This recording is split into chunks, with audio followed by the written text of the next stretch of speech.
अब देखो आगे नेक्स्ट क्वेश्चन है, दर्पण से संबंधित कुछ परिभाषाएं। दर्पण से संबंधित कुछ परिभाषाएं, दर्पण से संबंधित, ठीक है। दर्पण तो मैंने बता दिया, ठीक है। अब देखो दर्पण का ध्रुव चित्र के माध्यम से हम आपको बताएंगे, ठीक है।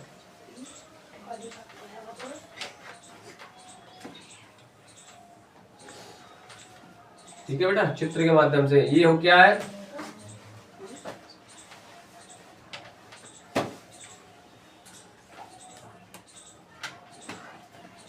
ये फोकस, फोकस, ठीक है, फोकस बिंदु हो गया।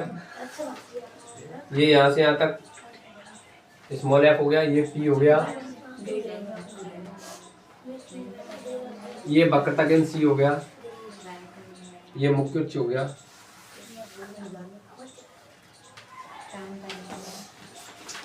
ठीक है। और यहां से यहां तक कैपिटल आर हो गया, ठीक है।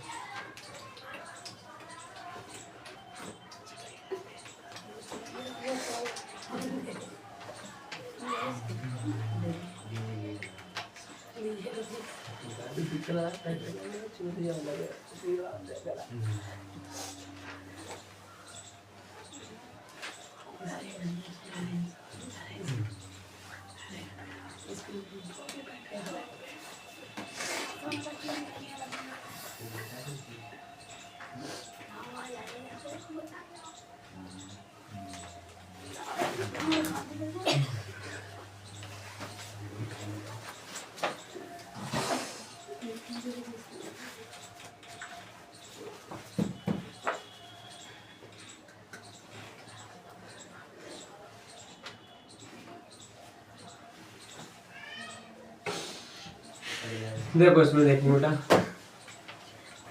ध्यान से देखना चित्र में। अब देखो अंदर से परावर्तन हो रहा है, चित्र में अंदर से परावर्तन हो रहा है, तो ये कौन सा दर्पण हो गया बेटा? अंदर से अगर परावर्तन होगा तो कौन सा दर्पण है? अवतल दर्पण। अगर अंदर से परावर्तन होगा तो क्या होगा? अवतल दर्पण। और बाहरी तल से परावर्तन होगा तो उत्तल दर्पण होता है, ठीक है। अब देखो बाहरी पृष्ठ पर हमने पॉलिश कर रखी है, अंदरी पृष्ठ से प्रकाश का परावर्तन हो रहा है, तो यहां से हम परिभाषाएं बनाएंगे, ठीक है। तो परिभाषा पहली बनेगी, देखो दर्पण का ध्रुव P, ठीक है। दूसरी मुख्य अक्ष,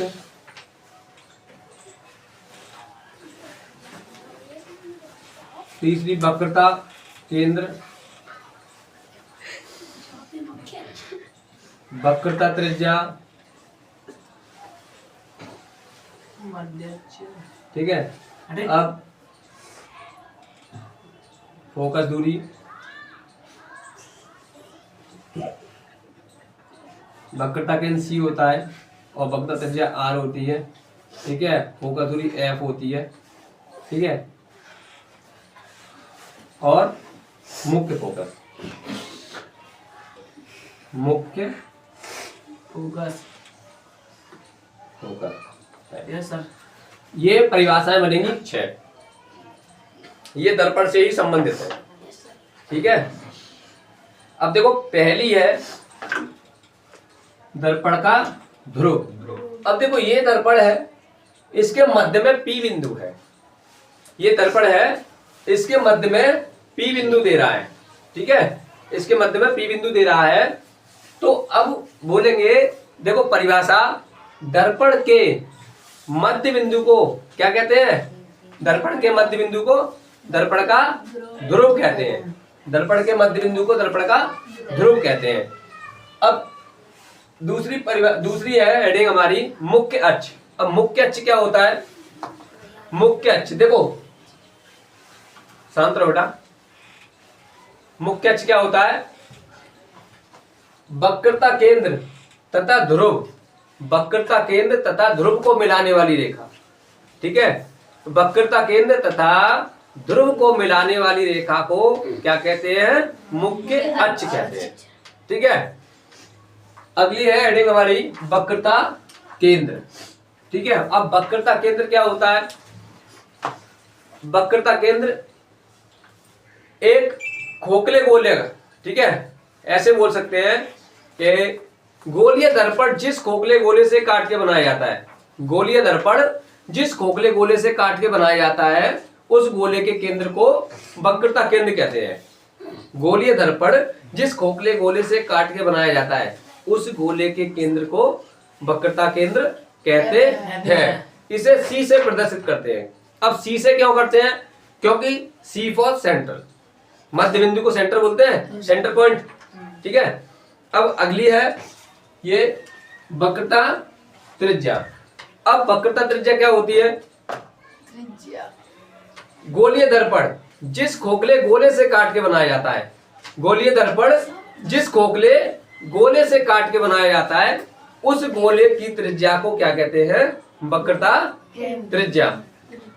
गोलीय दर्पण जिस खोखले गोले से काट के बनाया जाता है उस गोले की त्रिज्या को वक्रता त्रिज्या कहते हैं। इसे R से प्रदर्शित करते हैं। अब R से क्यों करते हैं? क्योंकि R रेडियस होता है, रेडियस त्रिज्या होती है इंग्लिश में। ठीक है, अब अगली परिभाषा हमारी हेडिंग है क्या? फोकस दूरी। ठीक है, अब फोकस दूरी क्या है? अब देखो फोकस दूरी यहां से यहां तक है।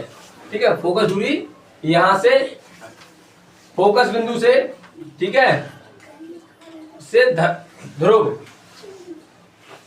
या इसको बोल सकते हैं मुख्य फोकस। मुख्य फोकस से लेके ध्रुव तक की दूरी को क्या कहते हैं? फोकस दूरी। मुख्य फोकस से ध्रुव तक की दूरी को क्या कहते हैं? फोकस दूरी। ठीक है, दर्पण के ध्रुव और मुख्य फोकस के बीच की जो दूरी होती है उसे क्या कहते हैं? फोकस दूरी। इसे F से प्रदर्शित करते हैं। ठीक है, अब अगले मुख्य फोकस। मुख्य फोकस या फोकस बिंदु। मुख्य फोकस या फोकस बिंदु। फोकस का मतलब हो गया आपका किसी चीज पर ज्यादा फोकस रहता है। जैसे किसी बच्चे का पढ़ाई पे फोकस ज्यादा रहता है, ठीक है, किसी बच्चे का खेलने में रहता है, ठीक है, किसी का मतलब तरह तरह के अपने अपने जो काम है उसका फोकस। कोई बच्चा क्रिकेट में ज्यादा अच्छा होता है, उसका फोकस क्रिकेट में ज्यादा रहता है। ठीक है, तो फोकस का मतलब होता है पूरा ध्यान उसी पे केंद्रित करना। ठीक है, कहते हैं काम पे ध्यान दे लो, मतलब अपने काम पे पूरा फोकस दो।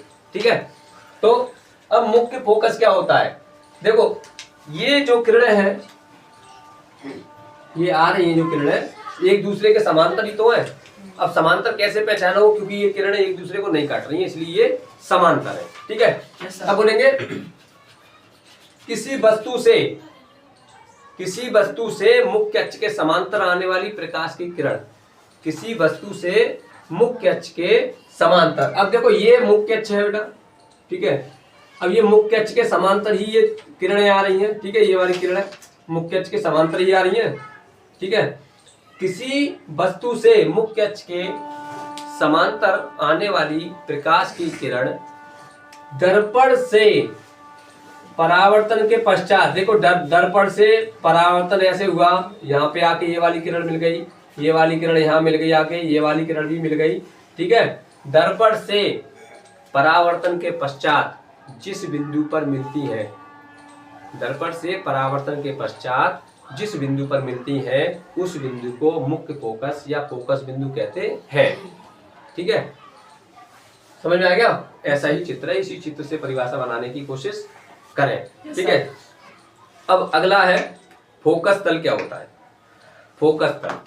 ठीक है, अब फोकस तल क्या होता है? मुख्य अक्ष के अभिलंबवत, मुख्य अक्ष के अभिलंबवत तथा मुख्य फोकस से, अब देखो फोकस तल ये होगा,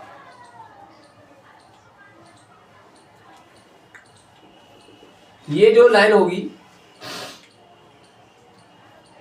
ठीक है, ये फोकस तल पे आएगी लाइन। ठीक है, तो इसकी परिभाषा देखो, मुख्य अक्ष के अभिलंबवत। अब देखो मुख्य अक्ष ये है, इसके अभिलंब, लंबवत, लंबवत का मतलब होता है 90 डिग्री का एंगल बनेगा। ठीक है, तो मुख्य अक्ष ये है, इसके अभिलंबवत है। ठीक है, अभिलंबवत फोकस से गुजरने वाले समतल पृष्ठ फोकस पृष्ठ को क्या कहते हैं? फोकस तल कहते हैं। ठीक है, अब अगली हेडिंग है, इसको मिटा लें।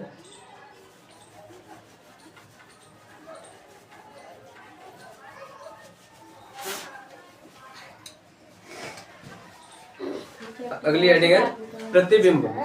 प्रतिबिंब क्या होता है? ठीक है, अब प्रतिबिंब देखेंगे क्या होता है।